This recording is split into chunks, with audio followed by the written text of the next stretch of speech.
audio marks coming to you from the Sage and Public Library. Welcome to the Marks for Life podcast with your hosts, Jimmy, CJ, Joe, and Jared. The undisputed era of podcasting for casuals turned Marks wrestling fans to give you a direct line to all things in the squared circle. Enter the ring at your own risk. We pull no punches, we hit hard, and we will slam you with all the info you need to know. So, ladies and gentlemen, are you ready? Break open that champagne glass and enjoy a little bit of the bubbly. Hello, welcome to this week's edition of Marks for Life podcast. I am one of the OG hosts, CJ. And I'm your other one, Jimmy. And I'm tired. It's been a time.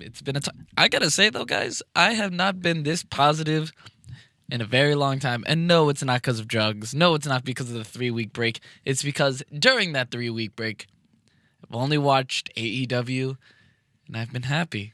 I have not expected anything from the other guys, and I have not been disappointed, except for Hell in a Cell. But we don't talk about that. Well, we kind of have to talk about it. You can talk. If I talk about it, we're going to be here for another hour. All right. Well, like he said, we've been gone for about 3 weeks. I apologize in advance. It's not been you two. It's been a whole bunch of scheduling and everything like that and stuff. It's my busy season. I'm exhausted. Like, I'm running on 4 hours of sleep right now. Happy Halloween, Jimmy. Fuck you. Oh, stop it. You love Party City. Fuck you. You will live and die by Party City. I will cut your scrotum off and feed it to you. No, you won't. Yes, I will. Rena will get very mad if she finds out that you touched it. Yeah, but she'd be also happy that you don't have it anymore, though, so... Oh, no. She will be more threatened. To be like, oh, yeah, there can't be any more little CJs running around. No, she'll be more threatened. Oh, my God. All right. It's been a time, though. You know, Jimmy works at Party City. Halloween town time. Fucking hate it. It is death. It's not, I mean, I'll say this, though. It's not as bad as all the other times I've worked it. Like, I remember one year I've shouted at my boss maybe 3 or 4 times in the same day. Mm-hmm. What was it? Maybe like a year or two ago. Because I was busy doing something. And she was yelling at me about... This is the same woman? This is my old boss. This is my old boss. Not the one... No, I love the boss that I work with now. I hate the other one. But man, she used to get on my nerves all the time. I was about to say. And then it was also that same year that I yelled at my coworker for kind of the similar thing. Then she got mad at me, and I was like, all right, I know I did something wrong, and I apologized to her, and then we're cool. Oh. I remember I was just yelling all the time. And then last year, I think I was so mad at like the people I was working with that, because they weren't cleaning and doing shit, that I just threw all the dirty shit that was in the aisles and shit on the ground. I was like, clean it up. This year, I've yet to do that, so I'm actually pretty happy about that. You still have 2 weeks. That is true. But then again... I actually like the people that I work with this year. And to be fair, you're not balancing school with it, too. Oh, my God, yes. I think I would have actually killed myself already if I had to balance another fucking semester. Going to Queens and then coming back to this. All while planning a wedding. All while planning a wedding. I would fucking kill myself. I can see that. Like, I don't... Listen. You know, if you're dealing with problems, if you're ever dealing with problems... Kill your boss. Ask for help. Shut up. Always ask for help. I'm being facetious, and I'm speaking only in hyperbole when I say this, that I would actually kill myself if I had to deal with that.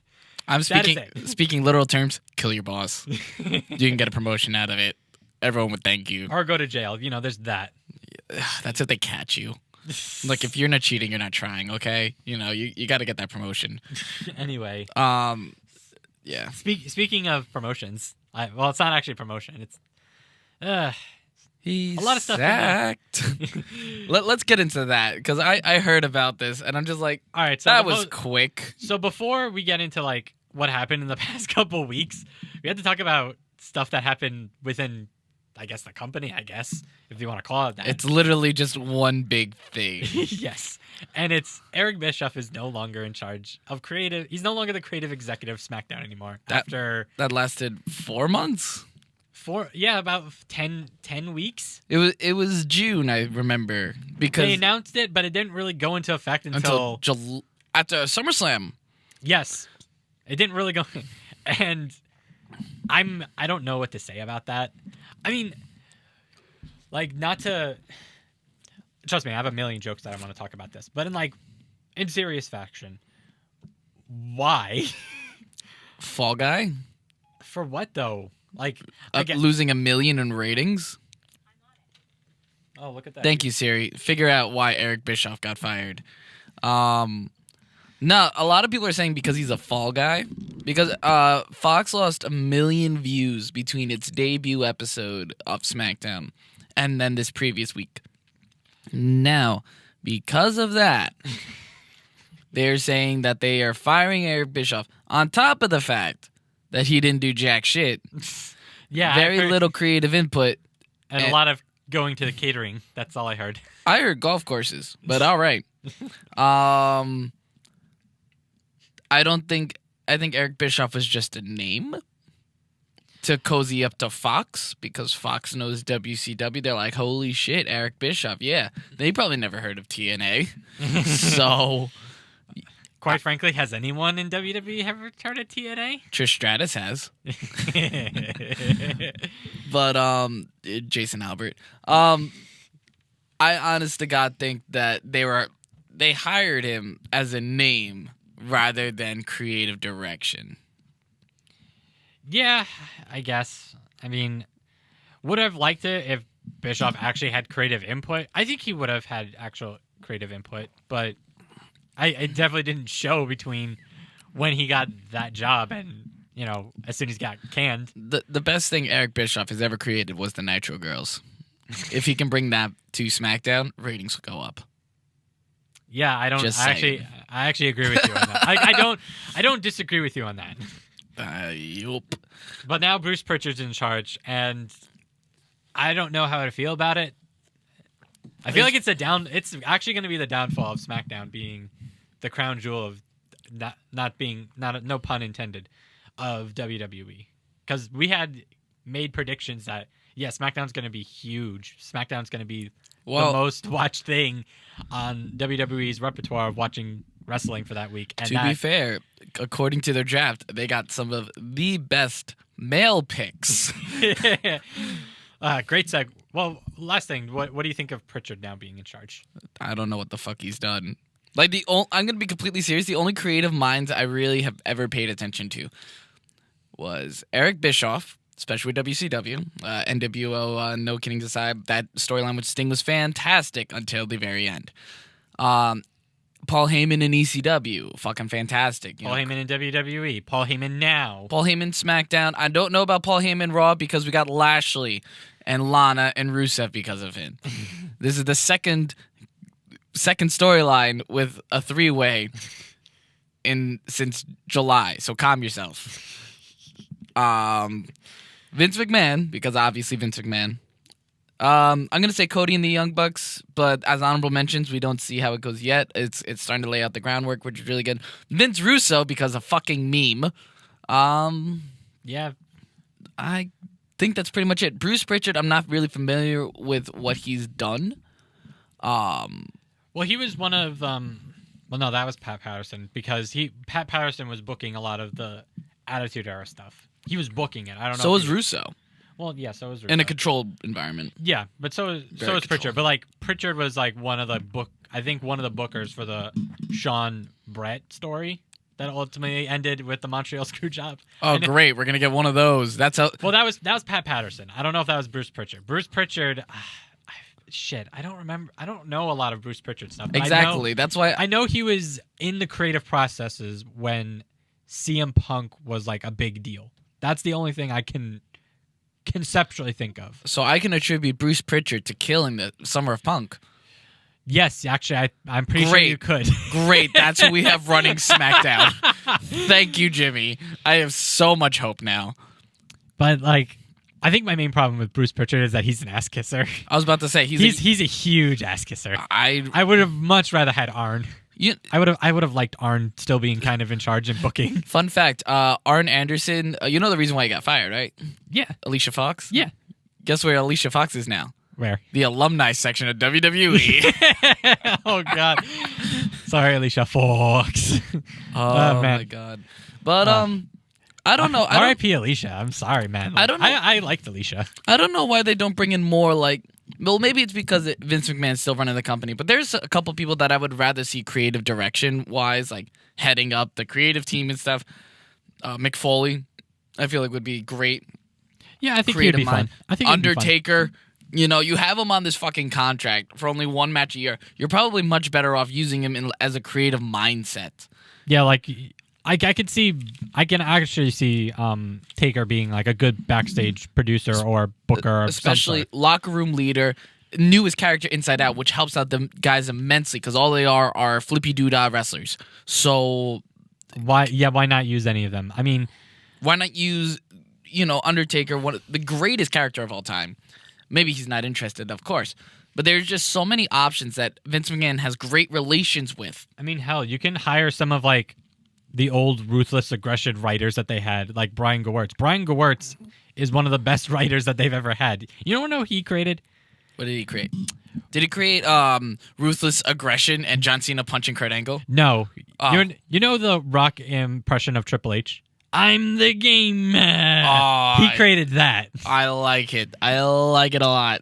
I believe he also had really good working relationships with Edge and Christian and like the whole SmackDown 6 roster, but he was never writing. Edge would be a great creative mind. Edge would because the thing is, they'd be passionate about it too because they're very, the SmackDown is very core centric to them. I feel like it would be very. Yeah, especially with how Raw and SmackDown for the past couple of weeks have been looking. Which, to be fair, SmackDown has the best set out of all 4 brands. All 4? I'm throwing AEW in there. SmackDown literally like punches it, pun intended, punches that set. I fucking love the set. I've not watched a single episode of SmackDown, but I know that set. That is a boss set. The fist is not in it, actually. Are you fucking kidding me? No, the fist is not. They lied to me? Yeah, they lied to you. I will say this. Fuck! They actually do have a pretty cool set. I think it's a lot cooler than Raw. No, I'm fucking done. No. All right, first off, Raw's a fucking skate park. They're just copying Darby Allin and motherfucking Tony Hawk because they couldn't afford Tony Hawk, and Darby Allin was already snatched up and had one of the greatest matches that I've seen on television this past year alone because, we're going to have a fucking slicked up skate ramp because this is what all the cool kids are into nowadays. Those fucking penny boards and shit. And SmackDown, I'll be like, yo, we got the fist back. It's that fucking graphic shit? Are you fucking kidding me? It is. I will say it's immensely different from Raw. Like it doesn't look like that smooth like LED board or anything. I'm waiting for someone to fucking trip. It's kind of almost like the TNA tunnel, in my opinion. It's kind of like that, but it's octagonal and it kind of opens up. Oh well, octagonal. I wonder what Fox is trying to push. UFC, Bellator, MMA, but Raw looks like they're just waiting for Titus World Slide again. That is the only reason why he's on that brand now. Because it is so slicked. He's going to just baby oil his chest up, slide down from the top, and then shoot himself underneath the bottom rope, but on top of the ring, and slide through that little space and be like, I fucking did it. Hall of Fame, here I come. It is stupid. Their sets have so much extravagance in it, but it's so stupid. No one likes that chrome-looking, skateboard-looking bullshit. Although, and I'm not criticizing you on this. I'm asking a simple question. Would you be mad if that actually happened again? And we didn't, and like it was a total accident. I'd be mad if they didn't follow up with that and Titus did not get a world title. Oh God. Yep. I'm pushing the first ever 24/7 champion to be the world champion. Book it. All right. All right.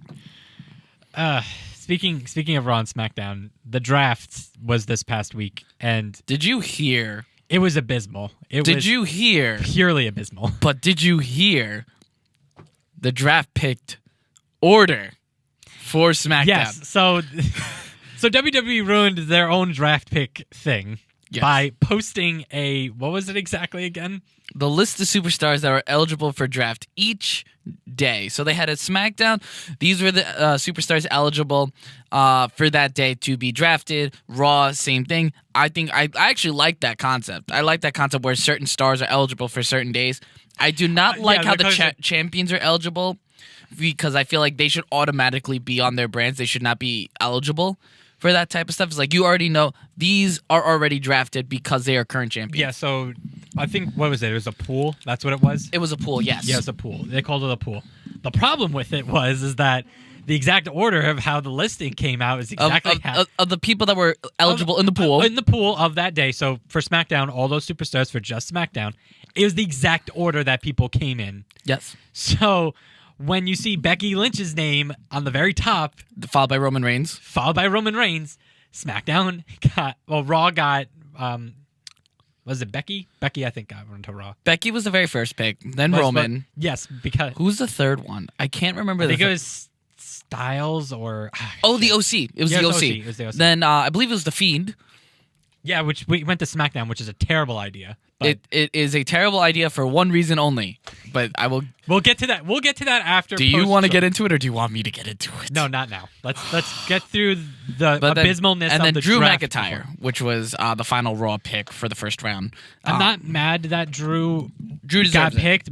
I think he's a good wrestler. I think the problem is that they haven't booked him anything good ever since he got onto the main roster. The last major draft they did, which is similar to this back in 2016, the final draft pick for Raw was Finn Balor, and he became Universal Champion. Yeah, but then he lost it the following night because of an injury. Not his fault that he got injured. I blame that son of a bitch Seth Rollins. No, I agree that, but ever since that injury, it's been a downhill for Finn. And I agree with that, and I love Finn fucking Balor. But I'm just saying that they were going to push him to the moon. Yeah, they were. So, and I'm so upset that they didn't. So let's hope that Drew McIntyre doesn't get an arm injury. Don't face Seth at your first night, bud. But what do you think of the rosters? Of the main people, because I can even go through some of the main people right now. All right, let's go for who are the main picks for the top ones for Raw and for the top ones for SmackDown. So I honestly don't remember. Raw is Becky Lynch, Seth Rollins, the OC, Luke Gallows, Carl Anderson, and the United States Champion AJ Styles. Asuka and Kairi Sane, the Kabuki Warriors with the Women's Tag Team Championships. You also have Charlotte Flair on there, Andrade, Zelina Vega, Aleister Black, because they're all like fuck buddies. Yeah. I'm sorry, married. Well, one's married, one's not. Yes. Buddy Murphy's on there. I believe Cedric Alexander's also on there. Drew McIntyre, as we stated before. Tag team-wise, I think those are the most notable ones that I can think of. I mean, I can look it up real quickly, but that was for Raw. Can you remember the SmackDown one? SmackDown, they got The Fiend, Brock Lesnar, Roman Reigns, Daniel Bryan. Oh, Raw got Eric Rowan, but not Luke Harper. That's fucking amazing. Yes. Oh, God. Just wanted to throw that one in there. So, SmackDown got Roman Reigns, Brock Lesnar, Baron Corbin, Miz, Daniel Bryan, Drew Gulak, Bayley, Sasha, Dana Brooke, Natalya. No, not Natalya. Probably Natalya. I don't know. No, I'll scratch Natalya. I know Lacey Evans is on there. Heavy Machinery, The New Day. I think I said Bray Wyatt. Bray Wyatt, in case I didn't say it. And that's the most... The Revival, Rudolph, Braun Strowman. They're all on SmackDown. Yeah, so... Okay, so and they got Ali. They got Ali, too. All right, so I have the list from CBS Sports. Mm-hmm. Okay, so from... I guess we start from SmackDown and just work on from the Friday results, day one. Yeah. And just work our way there. So in the first round... Raw had Becky Lynch, the OC, and Drew McIntyre in the first round. Yeah. And SmackDown got Roman Reigns and Bray Wyatt. Yeah. Okay, so here's my problem with the draft from just a concept of formatting rules. Why the fuck does Raw get 3 picks over 2? I think that's so stupid. It's because of the 3 hours. You know, it makes sense in a way because, you know, if they have 3 hours, they need a larger talent pool. Yeah, but if you can pick tag teams, why does it matter? Why? Because if you can pick up a tag team, hold on, let's go, you can pick up tag teams, you can end up having the same amount of people. SmackDown literally got the better tag team roster. They did, which is really saying AOP something. and Viking Raiders are on Raw because I forgot Viking Raiders are Raw tag team champions. And Randy Orton's on Raw. Which I actually like. That was from from the draft day on, I think, what was it, Raw that day? Yes. When they won, was fucking great. I loved that. I thought it was really good. But, I mean, from the first 5 in this draft pool, I think it's interesting that Drew McIntyre got picked in round 1. Okay. I hope the best. I hope honest to God, I hope the best for Drew McIntyre. I really do. But why the fuck is Bray Wyatt on SmackDown? All right. That makes zero sense. So do you want to to get me. into this now? We can get into this now. Yeah, let's get into this now. Just You want to start? Or do you where want me do you want to start? Hell in a Cell. Yeah, let's start with Hell in a Cell. So if we could back up before the draft, we had this nifty little event called Hell in a Cell. It's a pay-per-view, guys. It's a pay-per-view.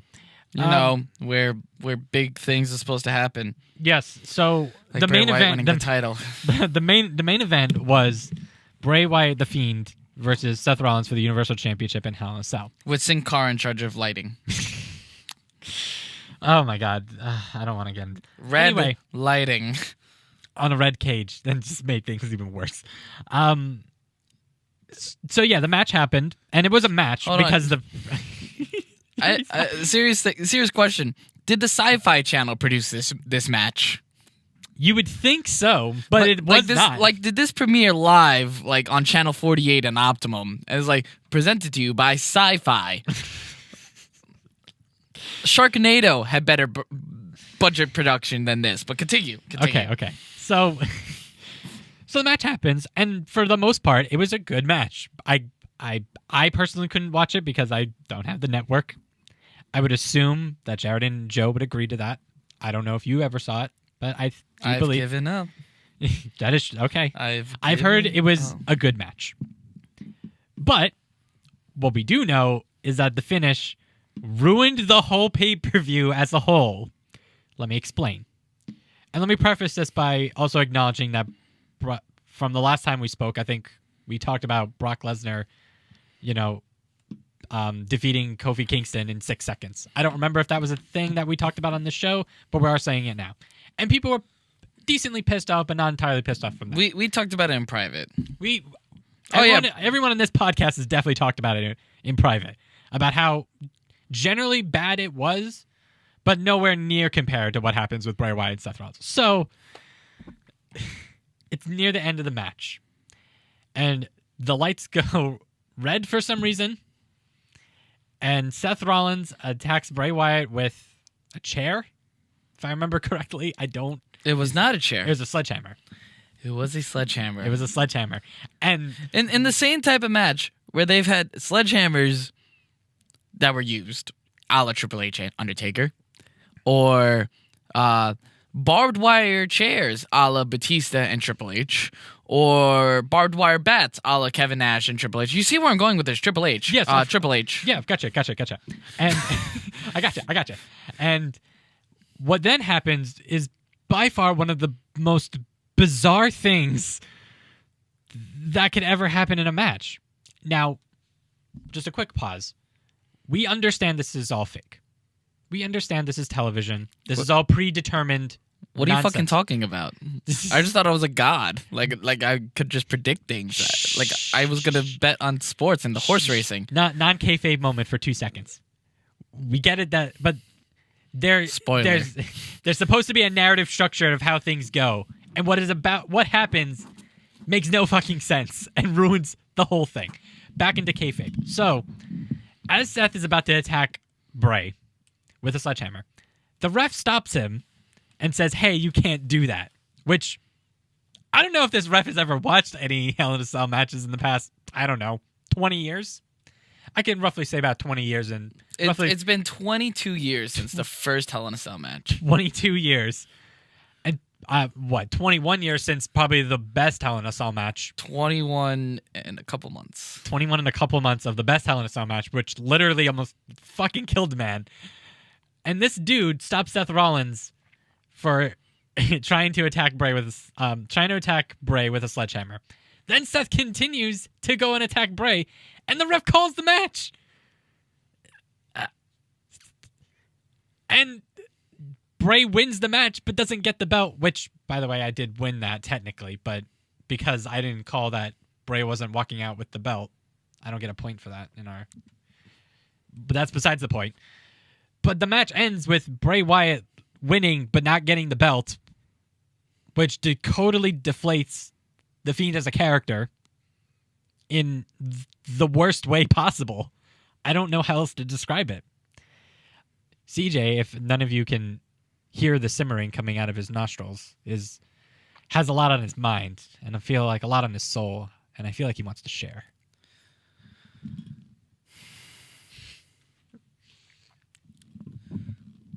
So Seth Rollins tries to defend himself with the end of the match by saying, because you brought it up, Mick Foley and Undertaker, one of the greatest Hell in a Cell matches in history. My favorite. Yes. Seth Rollins tries to defend it by saying, and quoting back to that moment and stating, wouldn't they have liked a referee to stop the match? And maybe Mick Foley would have wrestled another couple years. First off, Seth, do not compare yourself to Mick Foley and The Undertaker. Second off, you're just a little bitch ass. Okay? You're just a little bitch ass because you are the reason. And I don't care if it's WWE, bad booking, you're fucking defending them. You're defending the right because I'm still fucking champion. No, you just a little bitch ass in charge of a third-rate brand bullshit, cause of rating drops, and it's such bullshit, because you are so bad that you are literally tainting the Fiend character. You know how bad that is? You know how bad it is that the Fiend, which is the hottest thing to come out of WWE's ass since I don't even fucking know when, Daniel Bryan and the Yes Movement, CM Punk and the fucking pipe bomb? No. Seth, shut the fuck up. Everyone literally fucking hates you. Everyone literally is pissed at you because you're still defending this. There is no defending this. The Fiend should have walked out with the Universal Championship. That is the only correct, logical thing that should have fucking happened. You don't have a fucking referee stoppage in a fucking Hell in a Cell. Hell in a Cell is literally meant to end careers. They have literally stated that before every single Hell in a Cell match. This ends careers. You go into the match expecting that there is a possibility of your career ending. And You know what? You're just a little bitch because you have to use a fucking sledgehammer. And you was like, oh, the ref stopped me. He held me back like a fucking high schooler. Like your bro is holding you behind. Like, yo, hold me back, or else I'm going to kick his ass. You were relying on that as a fucking crutch because you know that the Fiend literally walked up after like fucking Michael Myers and Jason Voorhees' freaking kid and choked the ever-living piss out of you with a mandible claw, and he choked you and killed whatever semblance of a top face you had left. You know how bad it is that because of your performance on Hell in a Cell, it is so bad. Roman Reigns is literally the de facto top face, and people love it. Thank you. You finally make Roman Reigns the best face that WWE has to offer because you were so terrible at it. You had people chanting fucking refunds. You know who didn't have people chanting fucking refunds? John Cena, Roman Reigns, Stone Cold, Rock, Undertaker, Mick Foley, Hulk Hogan, Bruno Sammartino. You were not the top face. You're just the top bitch. You know how bad it is? First off, you cooled off Becky Lynch's popularity, so fuck you with that shit and your crappy ass mixed tag team. They tried to save your popularity so much, they stuck you with the two most popular characters to come out since WrestleMania. Oh my God, if they stuck you to tag team constantly with Kofi Kingston, we would have been wanting him to have the belt off months ago. No, that's how bad you are. People cheered when Brock Lesnar kicked your ass and threw you through an ambulance and took the title off of you. People cheered when The Fiend stuck his fingers down your throat and made you gasp for air. Everyone was booing the fact you burned the Firefly Funhouse. Which, how the fuck do you burn the Firefly Funhouse? No, it is a fucking, mental freaking, how do I put it? He's trying to cope with it. It's a coping mechanism. How the fuck does Seth Rollins go into a fucking coping mechanism? You're not God. You're not some kind of fucking psychic bitch. You're just a bitch. Burn it down. Just like your popularity and the Raw ratings. And now, first off, you're representing Hulk Hogan. Like, who the fuck represents Hulk Hogan in Saudi Arabia? Yeah, you, because now you're trying to get the popularity of Hulk Hogan, which Hulk Hogan has none. But you're like, oh, he's still popular because of the 80s, brother. No, brother. You are literally adding to the nuclear heat. Like, you're making Hulk Hogan the good guy in all this. That's how bad you are right now. He's the good guy. I am cheering for Hulk Hogan because of you. You know how bad that is? You're like, oh my God. And now you have another chance to ruin The Fiend's popularity. Crown Jewel, Falls Count Anywhere. You know what? We're going to get a fucking sledgehammer shot again. Another sledgehammer spot. Excuse me. Another sledgehammer spot. And you know what's going to happen? It's going to be referee stoppage again. But Seth Rollins like, nah, I'm going to beat the shit out of the referee with the sledgehammer. Because you know what? Saudi Arabians love that. They love murder on there. But we still will not get The Fiend to win the title because he's on SmackDown. And you know what the worst part about this? The worst part is that The Fiend, Bray Wyatt, is still on live events until the end of November for Raw and SmackDown. So I bet your fucking ass that he is somehow going to win the title and lose it. And, you know, we're going to have some kind of fucking wild card rule again. All because Seth Rollins didn't drop the title in the first place. This is terrible. This is so bad. You know, I haven't been this mad since Roman Reigns didn't win at WrestleMania 31. God damn it, Seth Rollins. You were the worst of everything. You ruined Roman Reigns' ascent at WrestleMania 31. You ruined Bray Wyatt's ascent from Hell in a Cell 2019. You ruined Becky Lynch's popularity push since freaking WrestleMania 35. No one likes you. Everyone wants a refund when you're on the fucking TV. They are chanting the competition's name loudly at the end of the pay-per-view. AEW. You never had anyone chant at Stone Cold Steve Austin WCW at the end of a pay-per-view. That's how bad you are. That's how bad you are for this company. Holy shit. Turn heel so I have a much better reason to boo your ass. Oh my God. You feel good? I didn't expect that. All right. Crap. I did not expect to be that bad. Okay. So let me try to digest for everyone all of his sayings. So how long was that? That was like a good 3 minutes. Oh wow. That was a good 3 minutes. I should be on a promo. you could definitely try. As long as I'm angry enough. I mean, the way that Seth Rollins and The Fiend is being booked, I can definitely see that happening. Anyway, so yeah, they basically killed The Fiend as like not legitimately, but like they basically ruined any momentum that he has had going. It's very difficult for him because, as I said in my tirade, he is booked for Raw events. Like literally, the Raw event I'm going to in Long Island, November 4th, is featuring Rollins versus Fiend in a steel cage match for the Universal Championship. He's on SmackDown. WWE has no idea what to do with The Fiend, and it pisses me off that they cannot commit to The Fiend. Yeah, but I don't know what else to say. I really don't. I could go into what happened this past Monday and talk to you about that if you've ever heard what was going on. What with the Firefly Funhouse? I think I mentioned that where he actually legitimately burned it down and people booed him for it. Yes, because you ruined one of the best things. You ruined the best thing. And it's not even a double turn. It's not even a double turn. It's like, this is the problem, that there's no real creative direction and no real continuity in anything WWE is doing currently right now. And it's really fucking frustrating to be a fan. It really is. I want to like WWE. The way that they set up every single person for the draft, you could make it work. Like Drew McIntyre, like you can make that work. You go into round 2, you have Randy Orton, Ricochet, Bobby Lashley in round 2 for Raw, and then Sasha Banks and Braun. Bobby Roode's not on Raw. Oh, Bobby Lashley, I meant. Okay. Sorry, my apologies. Nah, that's fine. But, like, first off, I'm upset that they put Sasha on SmackDown and Becky on Raw because what the fuck? Makes no sense. It makes no sense that Becky wasn't on SmackDown and Sasha Banks won the title at Hell in a Cell. But yeah, you know full well now it's going to be Becky Lynch holding the title till next WrestleMania with Ronda Rousey. Yeah, most likely. Which is fine, but you fed Sasha Banks to her like that. And it kind of deflated Sasha, which is really upsetting. And Braun Strowman makes sense for SmackDown. Yes, but he's also going up against Roman Reigns and Brock Lesnar for the main title. Yeah. Again. And then, let's see, in round 3 of the first one, you have Alexa Bliss, Kevin Owens, and Natalya. On Raw. On Raw. Well, Alexa Bliss and Nikki Cross, who you're saying next. Well, yeah, but Nikki Cross. They got traded to SmackDown for future draft considerations, which what the fuck does that mean? What, are we going to have another draft in 2 months? No. WWE has no consistency. None. No, so this is how Bray Wyatt's going to go back on Raw. Be like, yo, we gave you 2 former tag team and 1 multi-time former women's world champion.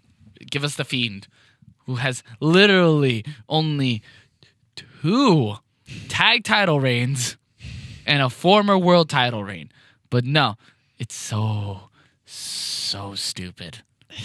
It's so and then stupid. During that round, Lacey Evans and the Revival got picked, which is okay.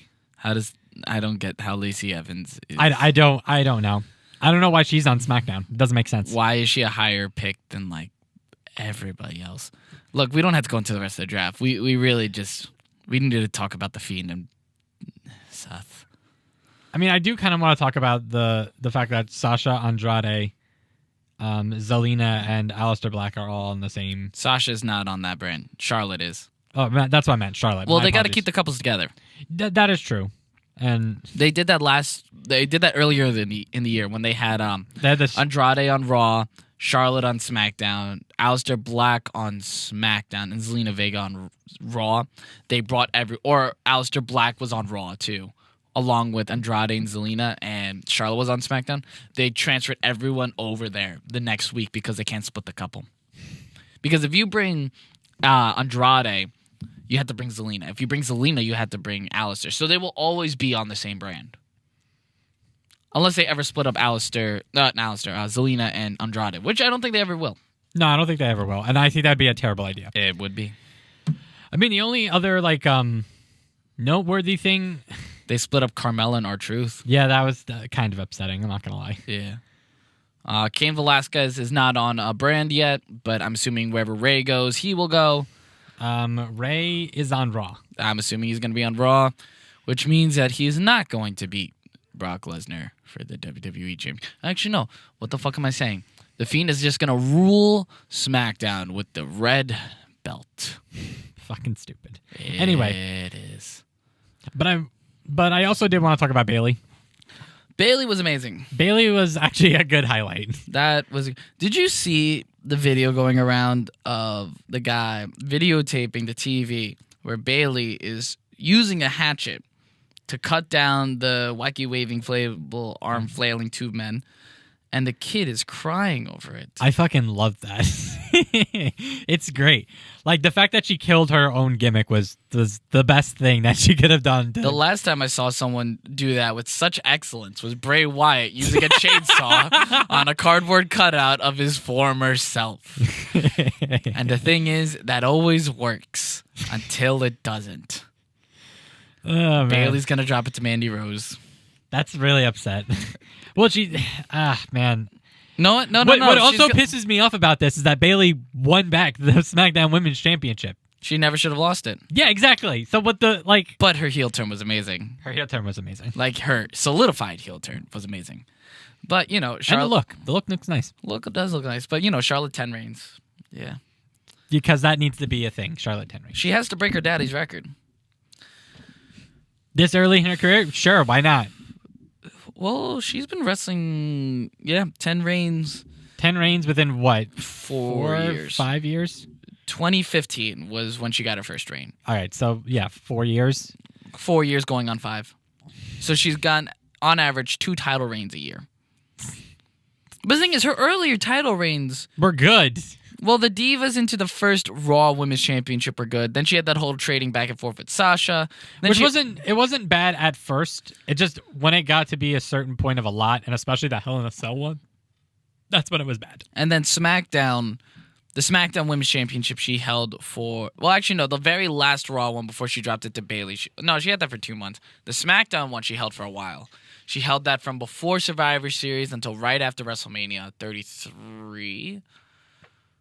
No, 34. 34 it was. Yeah, 33 is when she won it off of Asuka, I believe. No. 34 is when she beat Asuka. 34. To retain it. Fuck. All right. But, that was the last great title reign she had, because then she dropped it. She got it from Carmella, lost it to Becky, and then played hot potato with it between Asuka, Becky, Bayley. So stupid. It is. It's all stupid, and it just combines into just this one question of what the fuck is WWE doing? Seriously. I blame Eric Bischoff. Apparently, WWE is also blaming Eric Bischoff. Glad we're in agreement. Next one to fire, Kevin Dunn. They're never going to fire Kevin Dunn. No. Kevin Dunn will be fired. Kevin Dunn will never... the day Kevin Dunn gets fired is the day literally no one starts watching WWE. I'm telling you. Listen, you can give a lot of shit to Kevin Dunn. I get, his greatest sin was Royal Rumble 2016. I think that was his greatest sin in the modern era. I can't name any other ones that I can think of, but that was definitely one of them. He's never going to go. He's a Vince lifer, and he's very good at he's pretty good at his job. I'm not going to say he's very good, but he's pretty good. Mm-hmm. But I don't know what WWE is doing. I don't know either. This draft was by far the worst out of all of them. Just the way that it was concept. There was nothing exciting about it. Yeah, and that's what was frustrating. Like, I guarantee you they have people that have watched drafts, like actual sports drafts for either NBA or NFL or MLB, mm-hmm. and know how to do it. Like, understand conceptually like how it works. Yeah. And could make that into a real life thing.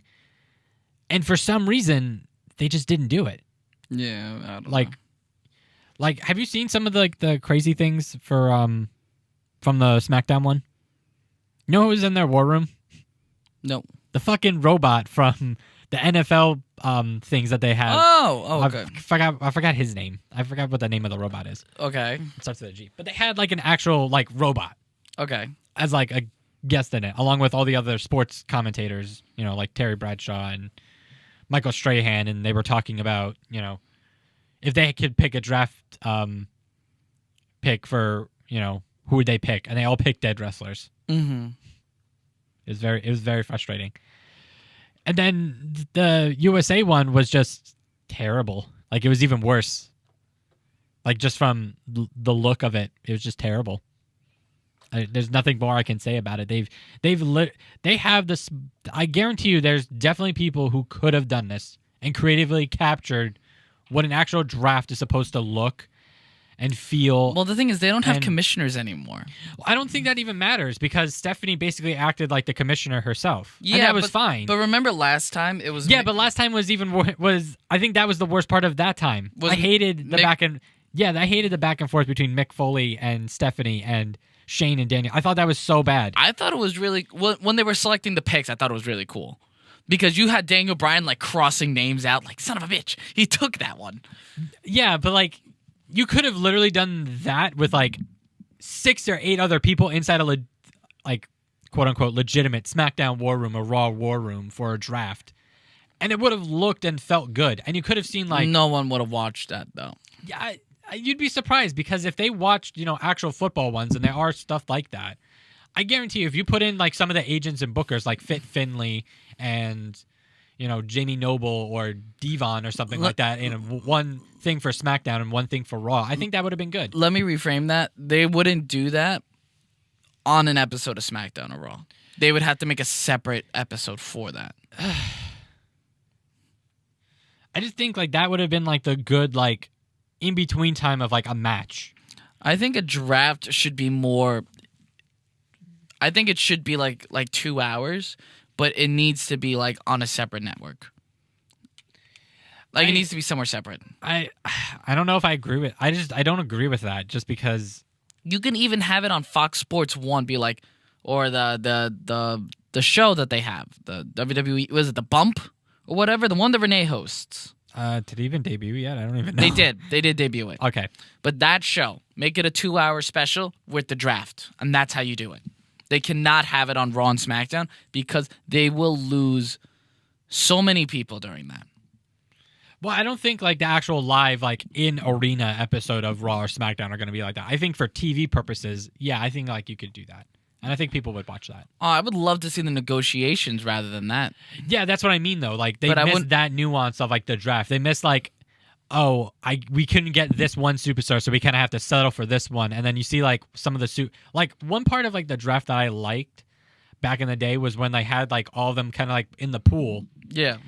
And I forgot, but like some people would be like upset that they got drafted to SmackDown or Raw, and they would just start throwing shit. Like I kind of want that. Like, Well, there's no brand loyalty either. Yeah, that is true. But I think the only brand loyalty I've seen is Seth Rollins and Carmella. They've remained on the same brand since 2016. So, yeah, I don't know. All right, that's a lot of gloom and there's a lot of gloom right there. Let's cut to a quick break, and then we're gonna talk about some good shit. Yes, sir.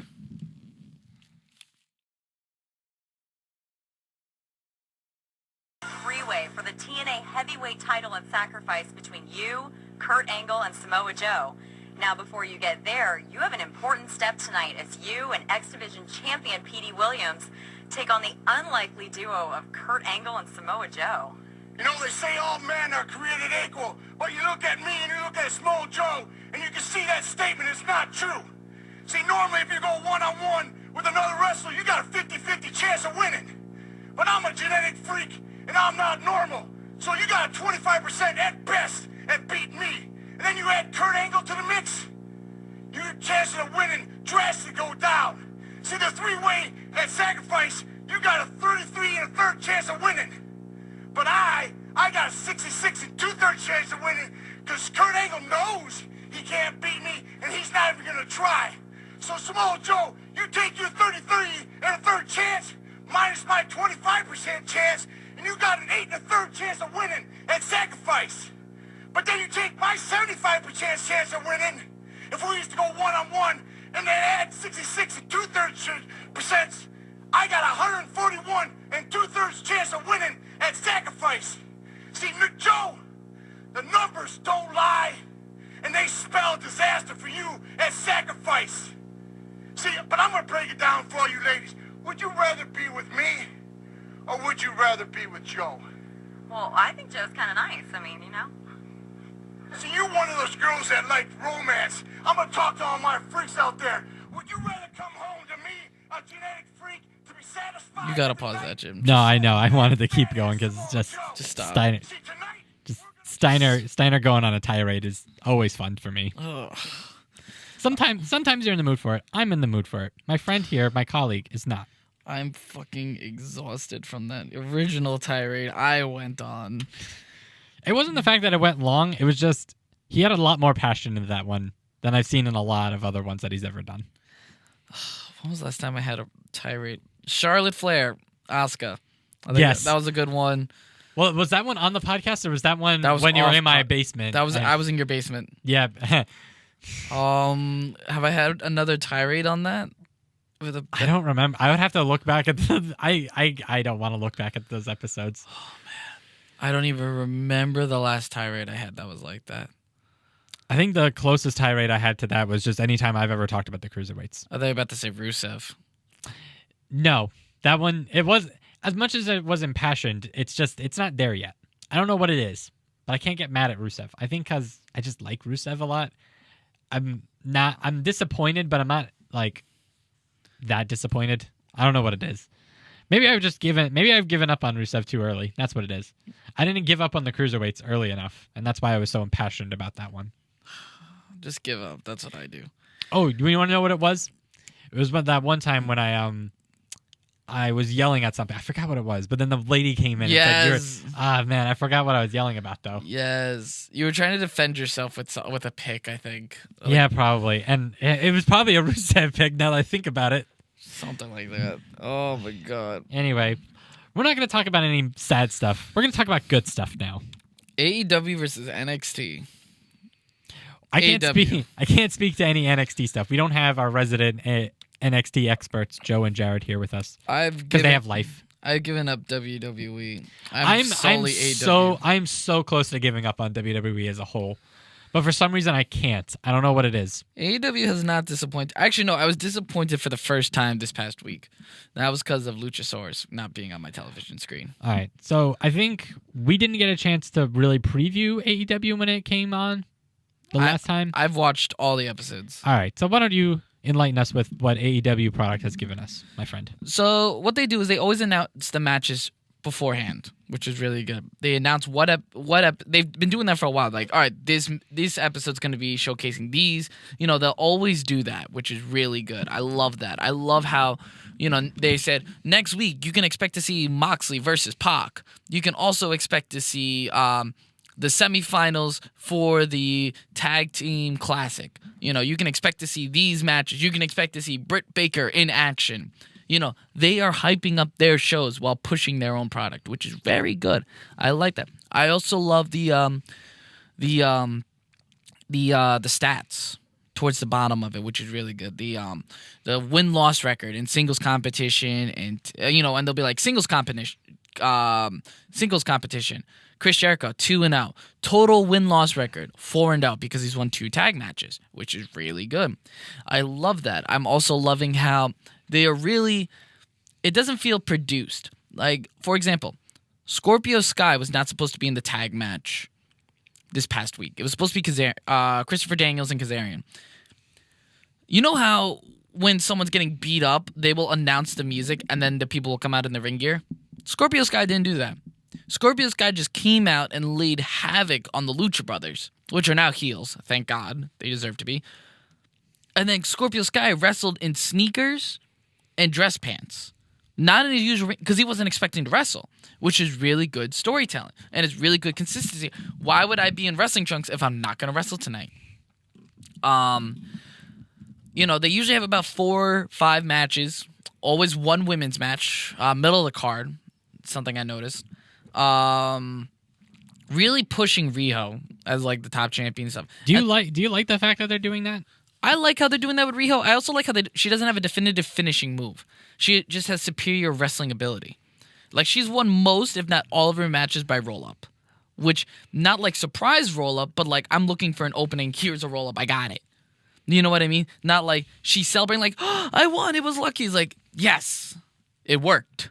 You know what I mean? It's like, yeah, no, I got what you're saying. Different attitude. Different opportunity to exploit over, like, sheer luck of getting a roll-up and winning. Yes. Based on that. I got you. They are really pushing the Inner Circle, which, for those listeners who do not know, the Inner Circle is Chris Jericho's stable. Chris Jericho's never had a stable before, which is very interesting. I've always wanted to see this. So it consists of Sammy Guevara, an up-and-comer, Jake Hager, formerly Jack Swagger, which looks like a beast of a monster. Have you seen him in Bellator when he No. You should watch his MMA matches. But They're the thing really is, good. I'm watching these guys and I'm forgetting they were ever with WWE. And that's what AEW is doing. They're erasing the stink AEW is doing. They're erasing the stink of WWE. I forgot that Jon Moxley used to be Dean Ambrose. Sean Spears used to be Ty Dillinger. Even Jake Hager. I forget he was Swagger for the longest time. He's not speaking. He's literally just murdering people. And not only that, Chris Jericho has been putting them over like badasses. Well, you're forgetting two more members of the which I was going to get to. Tito and Santana and Ortiz, excuse me. Santana and Ortiz, they just murdered a couple jobbers, which was excellent. I hate their attire, though, because I hate the overalls. I think it's stupid. I hate the half overalls even more. I'm pretty sure that was Ortiz. Ortiz changed your fucking outfit. I don't mind. I could deal with like street clothes. I can't deal with that where it looks like he's wearing a fucking fanny pack. He's got to fucking change that. But like just the way Chris Jericho's like pushing them, they're like he hand selected them because they boost him up. They're like, I want the baddest people around me. It's not even like the only connection is that they were hand selected by Chris Jericho, and I love that. I love it. I love how Chris Jericho put every single one of them over and stuff. I also love how there's not many promos. But the video packages are fucking amazing. They had a Cody Rhodes training montage and stuff where Brandy Rhodes is just like, I know what's coming up. And I already knew I was going to lose him for a couple of months. Because once he gets into this mindset that he's going to be fighting for the world championship, he's gone. He's wholly focused on it. And they're really building up this stuff, which is really good. They're also building up the new talent. Darby Allin is amazing. He's already main event. I'm not sure if you caught that match. Great match where Darby Allin actually had his his hands taped up behind his back. And he was still kicking Chris Jericho's ass. Like, he would have won it, and I really thought he was going to win it. And then Jake Hager showed up. I'm like, son of a bitch. I was like, come on, Chris. And everyone was mad. Like, you couldn't have beat him. He had fucking 2 hands tied behind his back. You couldn't beat him. It's really painting all these little nuances is really good. And the tag team tournament, which is providing great matches. The match with Omega and Page versus Moxley and Pac was amazing. Excellent television match. They're really adding that, like, serious element to it and stuff. They're cursing on live TV, which I'm always a proponent for. Chris Jericho said, I'm going to beat the ever-living shit out of you at Full Gear. Jim Ross on commentary said, holy shit, the very first night on TV. The commentary team, amazing. I love it. The production value, they have seamlessly gone into television. And that I love too. They're slowly building credible talent to build around. MJF, Darby Allin, the tag team division is like their biggest selling point. Riho they're building around. They're really doing it, which is nice. And they're not giving, another thing I like, they're not giving full attention to the elite members. That's something a lot of people are worried about. Cody Rhodes hasn't wrestled since the first episode of AEW. Young Bucks hasn't wrestled since last week because they were in the tournament. Kenny Omega, this is actually, they've been on Dynamite, on Dark, which I will get to. Kenny Omega was appearing on 2 separate weeks. Hangman Adam Page is the only member of the Elite that has showed up on all 3 shows so far. Only member of the Elite, which is good, and I love that. It's little nuances like that where they're not showcasing the EVPs too much because they don't have to, but they're showcasing all this other talent, like Santana and Ortiz, or Riho, Darby Allin, Hangman Adam Page, rebuilding John Moxley and Pac to be credible threats. That's amazing. And don't even get me started on Dark. Dark's amazing too, because we were talking about it, and AEW Dark is this 1-hour program that is streamed on YouTube where they get to show all these dark matches that do play into their main stories. They play into the win-loss records there and stuff. So you will see talent there like Joey Janela, Sonny Kiss, Darby Allin, Shima. Like, you will see all these other talents. Kenny Omega showed up on AEW Dark, which was amazing. They're putting it's like putting someone on the caliber of Roman Reigns on Superstars so they can build that and stuff too, which I'm loving. I love that. And I think AEW is taking a great approach to that, and it's showing in the ratings. They've retained over 1 million viewers for the past 3 weeks consecutively. NXT has not done that. What you're describing is something you've already sold me on. It's a great. It sounds like a great product. I wish I paid attention more. The only thing I really captured was the Jericho promo in like almost fullness. The Jericho promo was just fantastic. I know. What was it? NXT had a match this past week. It was Marco Stunt and Jungle Boy versus the Lucha Brothers. I was not a fan of it. I didn't even stay to watch the full thing because I was like, I don't want Marco Stunt on my TV. And apparently that was the worst mistake I made because Marco Stunt had an excellent match. And I'll apologize to Marco Stunt on that because I didn't want to see him. I did hear about this. It was so good that Dave Meltzer apologized. Yeah, no joke. Which I got to recatch that match now. The thing is, I flipped over, and you know what I flipped to? Keith Lee versus Dominik Dijakovic, which I was actually disappointed with. Because you want to know why? It felt slow, it felt sluggish, and Roderick Strong came in and interfered, and I'm like, son of a bitch. And let me get into you with the street fight. That street fight in AEW between Darby Allin and Chris Jericho is good, because they also explain the rules, too. It's like, there are rope breaks, and I'm like, rope breaks? Why the fuck are there rope breaks in a street fight? I was like, that's so stupid. Like, I was like, okay, it's a street fight. But then they played it into the match. They said that there was rope breaks. So this way, the rope break in the match made fucking sense. You know who didn't do that? Who didn't do that? Who didn't do that? WWE in Hell in a Cell. This match can only be ended with pinfall, submission, or referee stoppage. No, they didn't fucking do that. They just said pinfall or submission. No, fuck referee's discretion. They said that with the full intent that they knew JR, Tony Schiavone, and Excalibur knew there'd be a rope break, and they made sure to clarify that in the match beforehand, saying this rope breaks count in this match because pinfalls have to happen within the ring no matter what. Weapons are legal, but the pinfall still must happen inside the ring. Explanation. They don't treat us like fucking idiots.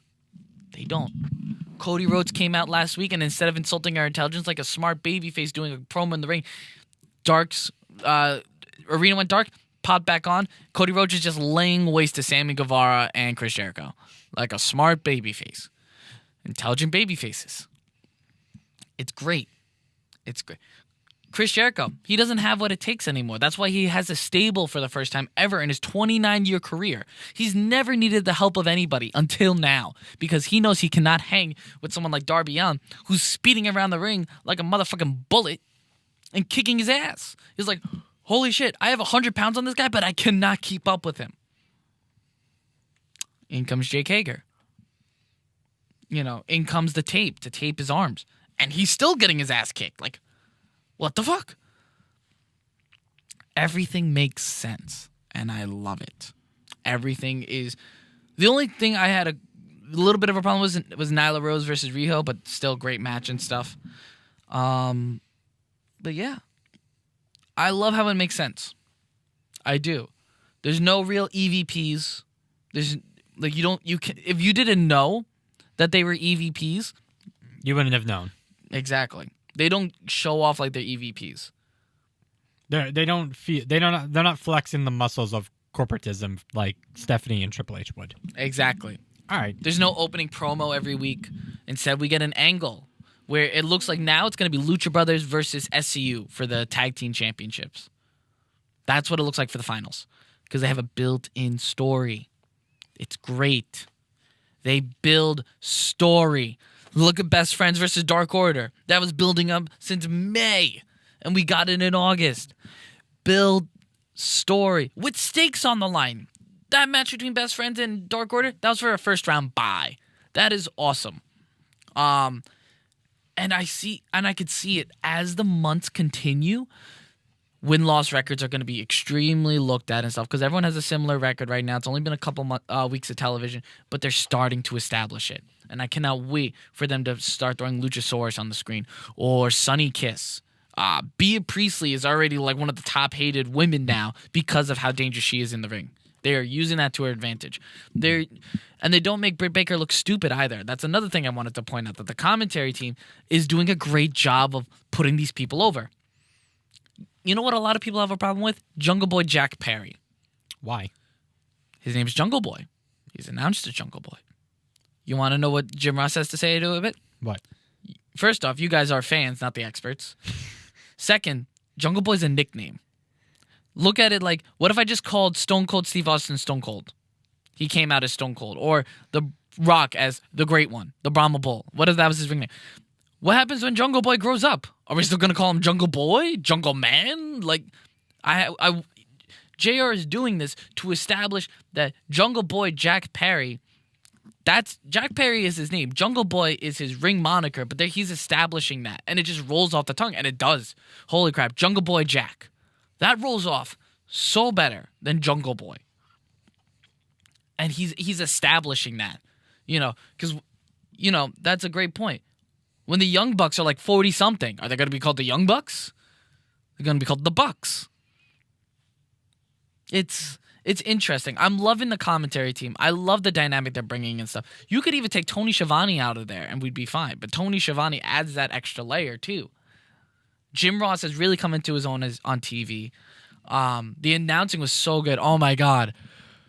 The way that Justin Roberts announced John Moxley like John Cena was so good. You have no idea. He did the John Moxley. Like, he did the same vein as John Cena. I'm like, that's a star. That is a star. And the way John Moxley treats everyone like John Moxley Stone Cold, that's what I need. That's what I want to see. They know what we want to see, and that is great.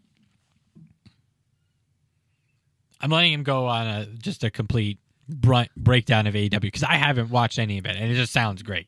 And it makes me honestly want to go and watch it badly. And one more thing. Pac made a mention last week. It's like, why the fuck am I not wrestling right now? Why am I on commentary with you idiots? Like, why? Why? I have a perfect win-loss record. I should be challenging for the title. No, we have Darby Allin challenging? Who the fuck? No, I have a perfect win-loss record. Why is Shawn Spears and Jon Moxley wrestling when I'm not? That's bullshit. Like, I should be wrestling because I'm undefeated.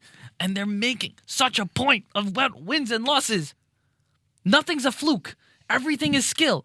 Every win is important. It is great. It is awesome. To get into the tag team title tournament, they had Angelico and Jack Evans and Luchasaurus and Jungle Boy Jack. There was a vote on Twitter as to who to put in because they were both winless. It wasn't like, oh, we're just going to pick them. They had the fans decide because they were winless. Like, who would you rather see? When the fuck does WWE do that? Let me ask you. When do they ask us, who would you like to see?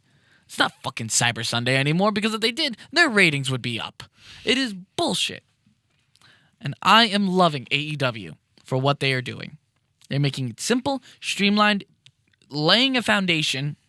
You know, I'm excited for Full Gear. I'm going to get that pay-per-view. I'm going to watch it. You know, I will spend that $50. It'll be 25. You got my back. Okay, good.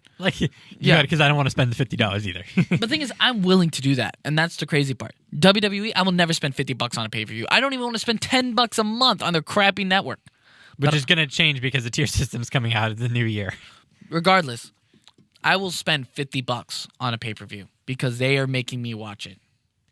Listen, if you make good content, which is something that we've literally been saying since probably a year ago when we had this conversation, if you make good content, people will go. Mm-hmm. It's not rocket science. It's not some sort of trick. I understand that there's differences in like where they want to target, the product to, but like let's be real about this. The money is with people that are our age.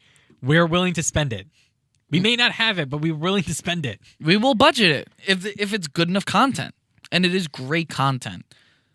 And if like I said, if this continues, and I talked to you about this in private because we were supposed to do one last week and we just didn't. Mm-hmm. But I talked to you about this too. If it continues to be good and the ratings are consistent by the end of the quarter, they will get better sponsorships and get better advertisement, and that will be money pouring into the company that they can do other fun things. Mm-hmm. Ergo, probably a dealership with Bleacher Report to do pay-per-views through Bleacher Report, and probably... They still are. No, I understand that they will, but I'm saying like more consistent with it, and probably also for those people who can't get like a cable package, we'll probably put live TV or like pre-recordings on BR Live. Well, they already have a deal with Hulu with the live TV. Well, that's live. I mean, like something similar to what Raw has and SmackDown and NXT to a lesser extent with Hulu, as in like they'll get like a lower version of it, but it'll be somewhere where like people can watch it. You don't have to like DVR it or go to your friend's house to watch it. Well, that's the thing. Hulu they already have a deal with Hulu. Well, yeah, so it's the live package. So it's like $50 a month, and you get the live TV, and you get it live. The thing is, I get what you're saying, though. If they do better, they can get a better package with Hulu. They can get a streaming thing with. Well, they could still do it with Hulu. It's just I don't know how much Hulu is really going to give to like a TNT TBS, only because like Disney kind of like has a majority control of it now. So like let's say that BR Live will now also be hosting and like cataloging all of AEW's product, because whatever TNT or TBS service, it's just not everyone's going to go for it. But if everyone goes to BR Live because they're going to watch the pay-per-views with it, why not? That makes sense. It does. You do like a thing of $20 or $30 a month. You go to BR Live. You get all the live episodes plus pay-per-views. Yeah, and then you can probably make up like a pseudo like whatever WWE's doing on FS1 on BR Live, and do like a commentary show on that. That'd rake in more ratings, and I would definitely watch that. Or even $50. So you pay for the pay-per-view that you're going to pay for regardless, but you get all this added stuff too. Because they got to make money. Well, yeah, but the thing is, though, is that they're not doing a pay-per-view every month, which is a breath of fresh air. Yes. By every extent of that. We don't even know when the next pay-per-view is. We just know Full Gear And the match is announced Isn't it sometime in November? That's Full Gear. That's what I'm saying. November 9th. Yeah, I know. That's what I'm saying. Yeah, we don't know when the next pay-per-view is. Oh, the next one after that. Oh, yeah. And Full Gear, the matches announced alone are already exciting. We got the finals of the tag team tournament, which I'm assuming is going to be SCU versus Lucha Bros. Lucha Brothers. You have them. You have Riho defending her title. Kenny Omega versus Jon Moxley, which is going to be like a hardcore bout because they've been having Kenny Omega go back to like a crazy cleaner persona. And he has a barbed wire broom against Jon Moxley with a barbed wire bat, and they've been building that up for the past 2 weeks. And he got Barbie back. Yeah, but the thing is, Kenny Omega came out with both of those, and then he gave the bat to Moxley. Like, all right, you got a weapon, let's kick each other's asses. Like, I'm loving that. And they all started because, Jon Moxley came up, targeted Kenny Omega, and DDT'd him through a glass table. This is gonna be fucking brutal. And I'm going to love it. Yeah, it sounds amazing. I can't wait. It's going to be good. It makes me want to go back home and just watch all the DVR stuff that I have on. And also start pre-recording Dark, because Dark just sounds amazing, too. Dark does sound amazing. Dark is the thing that I've been asking for WWE ever since the network was created. And I get that Superstars and, like, what was the other one? Main Event or something like that? Was that. But it really wasn't. You kind of understand what I'm saying? Yeah. It didn't have like like intrigue that made me want to watch it every single week. Like I remember back in the day watching like Superstars on Thursdays on WGN or whatever. And it was just like, oh, it's wrestling like on a Thursday night, whatever. I'm doing homework and I would just watch it just for noise. But nothing like exciting happens. What Dark does is bring excitement to a dark match. Yes. Look at what they did last week. The unsanctioned match between Kenny Omega and Joey Janela. Free. Fucking free on YouTube. WWE, what's your response? They have a network where they could literally do that. I don't get it. I don't. And also, they have like a whole plethora of probably not pre-recorded, but like of recorded dark matches from house shows. I guarantee you they have, what is it that? Something. What was the one that AJ Styles won the US title at a house show? Oh, it was at MSG. It was a live event. Yeah, it was a live event. Again, I forget who it was. Kevin Owens. It was Kevin. Like you could have that match and watch it, or watch the dark match in what was it, Massachusetts from Samoa Joe beating Finn Balor for the NXT title. 2016. Like you could literally do something like that on the network, and they're still not doing that. And it takes fucking one YouTube posting. Are you like you're losing out to a fucking YouTube posting? Yeah, that is absolutely bizarro to me. Loses my mind every single time I hear it. AEW is hitting all the right notes, and it's already doing good. They have not had a huge drop in viewership. It's only been like 100,000 and stuff, but it's been fluctuating. But if it's in the million point whatever mark, it's still very good, especially for Wednesday night. On a Wednesday night, 1 point something. It's like viewership? 1.048 for 1.048 million. In contrast, NXT started out with a million plus, and then once they got to the USA against AEW, when they both premiered live, they dropped from 1,100,000 to about 890, then 790, now 714. And NXT is supposed to be the good one. Well, look at what NXT is putting out. Granted, you have stars like Finn Balor on there and the Undisputed Era, but you also have Tommaso Ciampa. Great idea, unless you're having Tommaso Ciampa stomping on the Mexican flag against Angel Garza. I get it. Angel Garza's a bad guy. Why the fuck are you having... And this is from the same territory system, and I'm going to use territory system in that way because they do a Florida loop. Oh, okay. Yes, this is from the same people that Dominik Dijakovic wanted a gimmick where he's saying that my ancestors were the best because they came from Europe. Where they also had people doing the Nazi salutes in the audience. This is the same. This is their crowd over there, but now they're on national TV. That's the kicker. And they're putting out stuff like that, where you're having them stomp a Mexican flag, which is like really bad. that's really turning off a whole bunch of viewers. Like, why are you stomping on his flag? Because he's proud to be Mexican? And you want us to cheer for him? You want us to watch this? They don't do that on AEW. The only thing they're encouraging is to drink a little bit of the bubbly. They had a champagne celebration for Jericho's win. I don't know what to say. I really don't. I'm not gonna. I'm disappointed, and I feel like when we come to like our year in discussion of 2019 as a whole, I'll have like a more concrete thing to say. But I'm not gonna lie, guys. I'm disappointed in how WWE is really treating this. I get that they don't view AEW as a threat, but the fact that basically the best show in content wise is going up against the new guy and they're losing pretty consistently and still pretty badly is saying something. Like, imagine, here's the thing, when AEW gains traction for like a year or two with steady viewership, like say steady, like around the 1 million mark, give it 2 years, 3 years. That's what I'm going to say. They're going to move on to a new network. Or not new network, new time slot. Imagine this 2-hour show, consistent, going up against Raw. If it's consistent and they can pull 1 million and then they switch over to Mondays, I'm not going to lie, I would be worried for Raw. Exactly. I would be very worried for Raw. That's what I'm saying. Give it a couple years to grow. Word of mouth, commercials, product placement. Do the thing that I wish WWE would do with their stars and put fucking AEW stars in fucking commercials. Like fucking... They're already doing partnerships with DC Comics. Yeah, fucking keep doing that.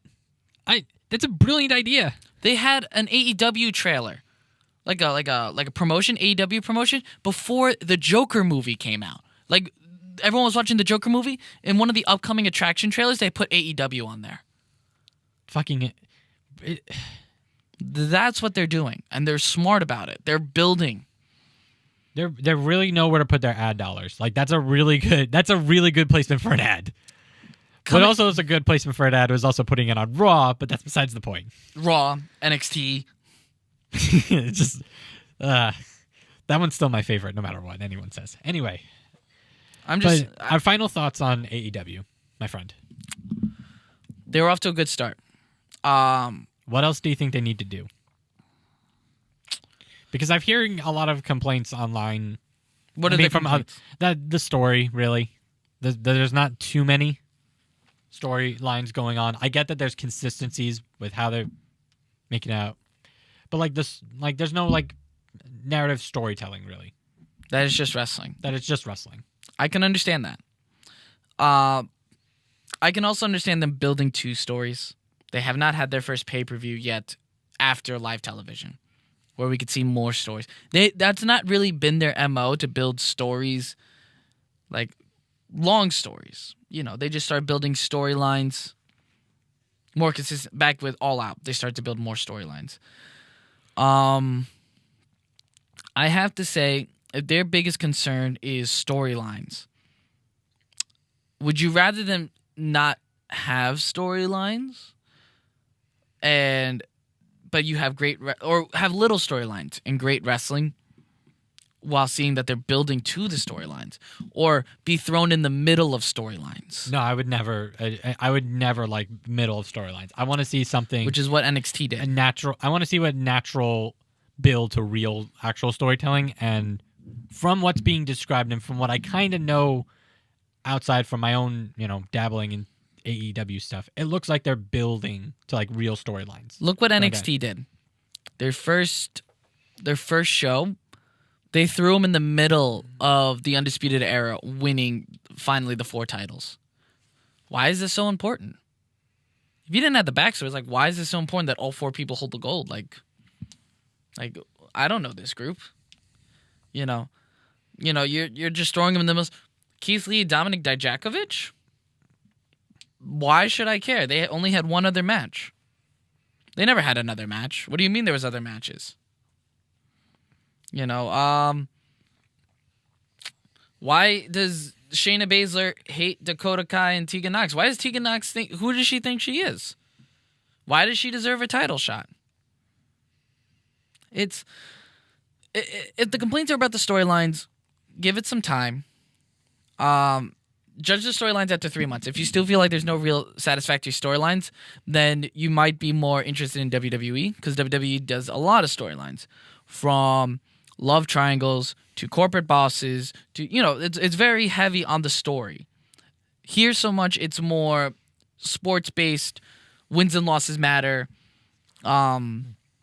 revenge. Revenge is an easy motivation. Lucha Brothers and SCU already have a great storyline going on where they injured Christopher Daniels, and he's going to be out of action for a while. That is a member of that 3-man stable, and now they just lost it. That's revenge right there. I can see MJF feuding with Sammy Guevara.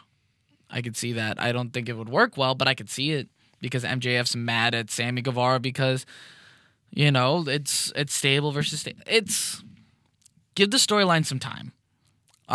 But I can't get that as like an immediate thing. But this is also an age where everyone's super impatient. I'm willing to see where this goes. And so am I.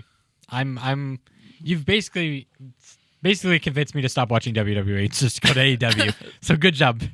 Good job. I think what may happen is that we might split this off into an AEW only podcast at one time, and then WWE and AEW at another time when the other two show up. I think that's what's going to happen. That's fine. All the other two just gotta be here and defend the goddamn belts, which we'll have to do. Next week, our Saudi Arabia picks. Yeah, Saudi Arabia picks. All right. Yes. But AEW does. That's how I'm gonna end this. AEW has a good shot right now. They are coming in at a time where WWE is not hot and is losing viewers and faith in the network companies that they are a part of, where they're only in it for the money. Just look at the $1 billion deal with Fox, the $500 million deal with Saudi Arabia, or however much it is. They're in it for the money. They're not in it for the content, the fans, or the wrestlers. And this is all coming off of them not releasing people out of contracts, them extending contracts due to injuries, the same people that want to leave. They are getting a lot of negative press right now. And AEW is doing a great job by not creating any bad press and just providing good content, which is a good alternative. That's all they need to do to gain traction. They don't need to do much. Push their own content.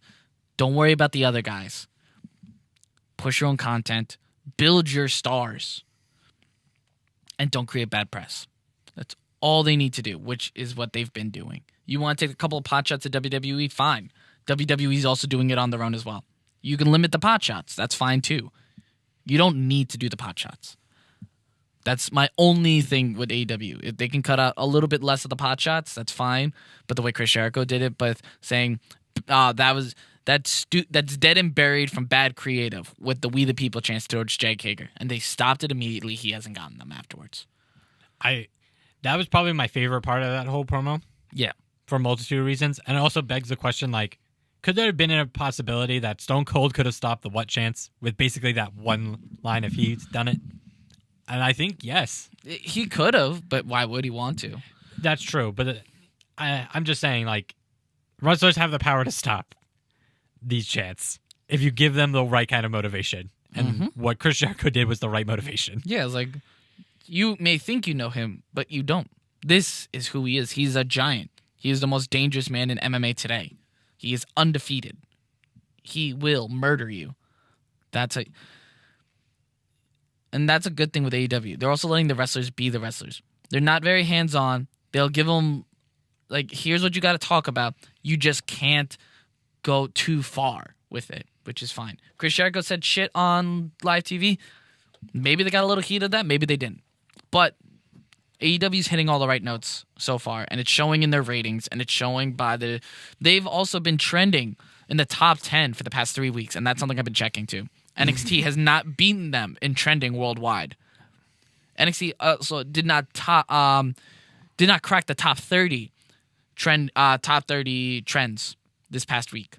AEW had 2, 3 actually at one point with Rehab, but they're doing good. They're staying in the conversation. They're showing it with the ratings. They're not getting any bad press, and they're pushing themselves in the smart market, and that's what they got to do. All right, then. That sounds really good. All right. Wow. Good topic, man. Alrighty. Until next time, Audio Marks.